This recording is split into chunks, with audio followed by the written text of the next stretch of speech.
नाशिकमध्ये भांग विक्रीचा अजब प्रकार समोर आलाय। चक्क चॉकलेटच्या रॅपरमध्ये ही भांग विक्री होत असल्याचं कळतंय। समाजसेवक विनय सरनाईक यांच्या सतर्कतेमुळे हा प्रकार समोर आला।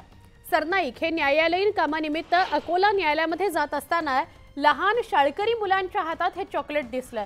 ते थोडं विचित्र असल्याचा संशय आला। त्यांनी चॉकलेटची तपासणी केली तेव्हा चक्क शाळकरी मुलांच्या चॉकलेटच्या रॅपरमध्ये भांग दिसून आली।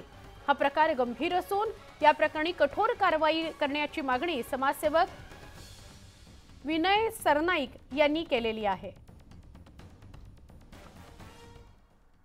पोलिसांनी याच्यावर लक्ष घालून या भांग विक्रेत्यांवर कठोर कारवाई करण्यात यावी आणि याचा छुप्या पद्धतीने हे भांग प्रकार हा मनुकाचा चॉकलेट सारख्या पॅकिंगमध्ये विकताय आणि ते शाळकरी मुलं खातायत।